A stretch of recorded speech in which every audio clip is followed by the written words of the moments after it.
What's up, y'all? It's your boy Jake, Southside Piper, coming at you from the back stairwell of my apartment building. It does not have a fancy name yet. Of course, we all know that the front stoop is the High Park Pipe Pavilion. My kitchen is my bitchin' little kitchen, but the back stairwell doesn't have a name yet. Maybe that's something I need to ponder for a while. Any ideas? No? Okay, that's fine. So, what I'd like to talk to you about today is, well, first let me get housekeeping out of the way, right? Firstly, I'm smoking the Morgan Bones Bulldog. Still liking it quite a bit.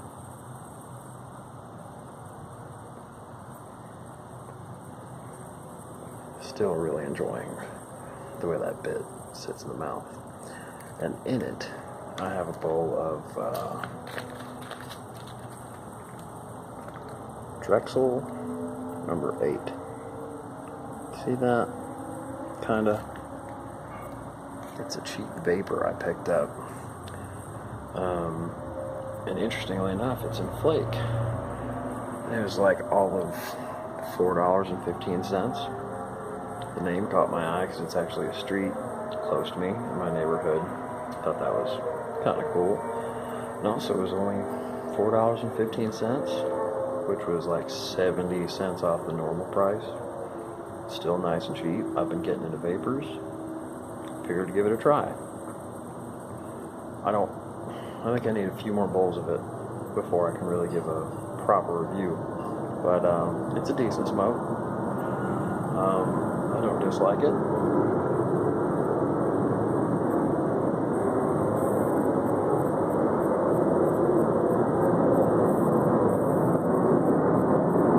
If I disliked it, I suppose I wouldn't have already smoked 3 or 4 bowls of it. And my beverage is Budweiser Freedom Reserve Red Lager. What's it taste like, you ask? Freedom?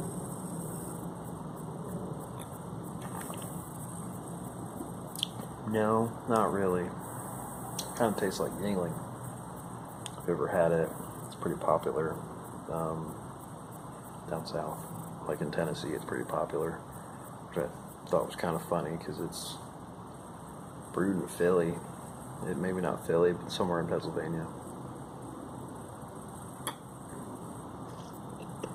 This red lager is brewed with toasted barley grains for a slightly sweet aroma with a touch of hops, a rich caramel malt taste, and a smooth finish with a hint of molasses, inspired by George Washington's recipe.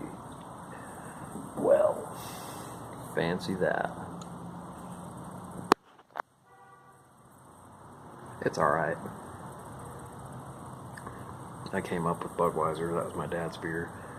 When I was first of legal drinking age, it was my beer, but I'll pick it up every now and again, but it's alright. I don't know if I'll buy it again, but it's alright. Well, that's not so bad. Let's see how long I can keep my leg propped up like this. But now that housekeeping's out of the way, I would like to pose a question. Or rather, I posed a question to myself. I suppose I shall pose the answer to you. The question I posed to myself was, how long can you smoke a cob before it goes funky? There have been some videos done on this, or at least, some guys have said, oh, you can smoke it a long time, blah, blah, blah. Some people say, oh, they go funky immediately. It all depends on how you smoke it. And by going funky, I don't mean wearing platform shoes and slapping the bass. Big time. No, not at all. That's not what I mean. I mean until it starts to smell like ass. Sorry, that's first thing that came to mind. I never said I was the most eloquent. And if you don't know what if you don't know what pipe funk is, good on you. That means you have taken very good care of your pipes, or you just don't smoke out of them. Either way, good on you. But I think most of us have experienced pipe funk once or twice, at least once in our pipe smoking ventures, journeys, if you will. So I tested it out for science and for you, the viewer. And in this test, I smoked Burleys, English blends, Balkan blends, and vapors. And as far as like ghosting goes, yes, Cobs do ghost. I won't go too deep into that. Some people say they don't, but if you smoke a Balkan, something real heavy with like Latakia or Perique or something, and then you go to a vapor, which is mostly Virginia with a little bit of Perique on top, you're going to taste it. But that's another thing unto itself. We're talking about how long you smoked it, right? So with all that being said, of all the varieties I smoked an average of 2 to 4 bowls each day. Closer on the average of 3, actually 2 or 3.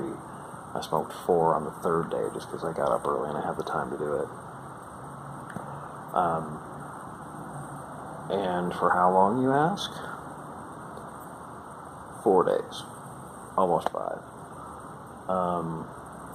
And I probably could have pushed it a little further, but by the 3rd bowl on the 4th day, I started noticing a lot of moisture in the bowl, and even like moist cake, like sponge cake in the middle of the bowl.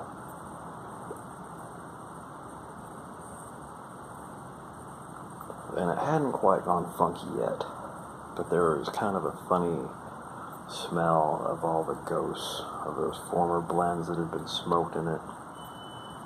So I probably could have pushed it a little further, but that was as far as I was willing to go, was 4 days.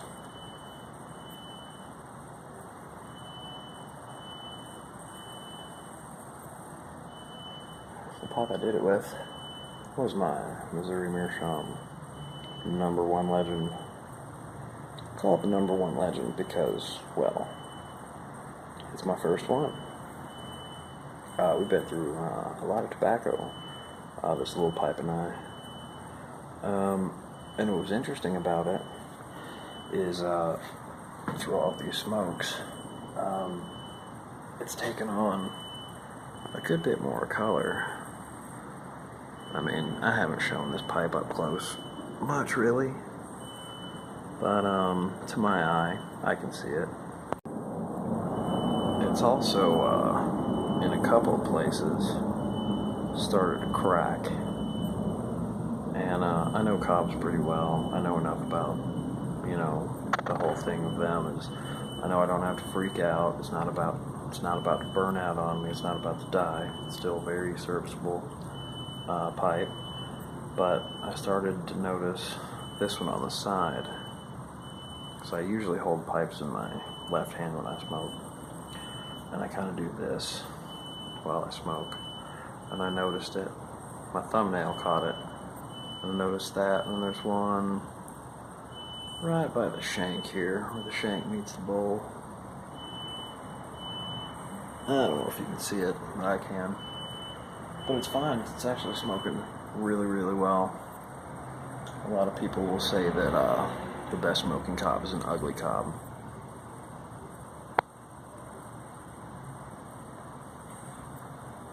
I definitely say there's some truth to that.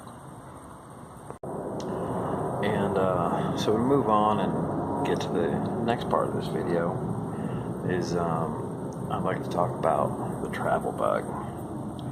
And I've had the travel bug for a while, and it's getting worse because everyone around me is going somewhere, and it's frustrating. My immediate boss, my head chef, he just went to California, He went up to Michigan for a while. Corporate chef. He was just at some hospitality convention thing in Las Vegas, and now he's in Thailand. My girlfriend was in Missouri for a weekend.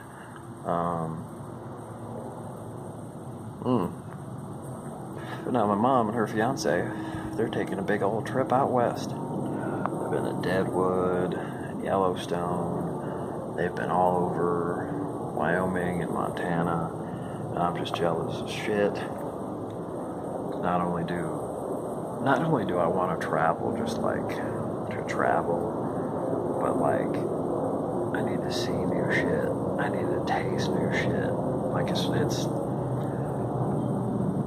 you know, I don't say this often. The C word still feels weird to me, but as being a chef, I feel that like I need to travel more and taste more things. That's not to say that I haven't like been completely isolated, you know. I've been through Tennessee and Alabama and Florida, Washington D.C., parts of Oklahoma and Texas. So like I've been around a little bit, but I need to like go do more. So I need to start saving some money. Go take me a trip. My girlfriend's talking about taking a trip to Puerto Rico. I think that would be great. Just I hope things are like a little more stable than like they're still restoring electricity. It's insane. Insane.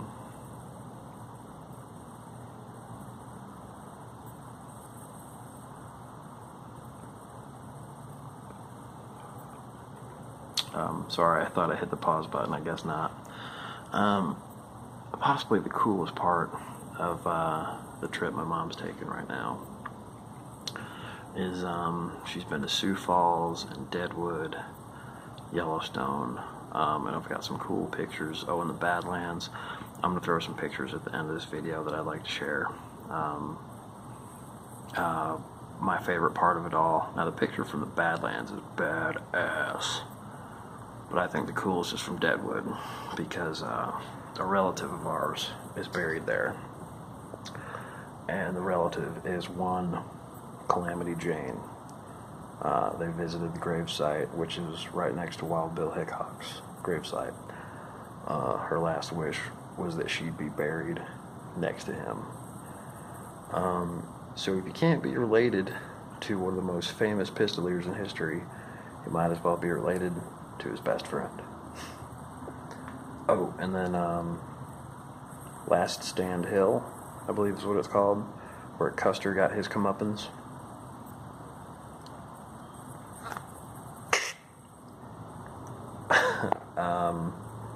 There's some pictures of that too, so I'm going to throw them at the end. I'm going to wrap this up.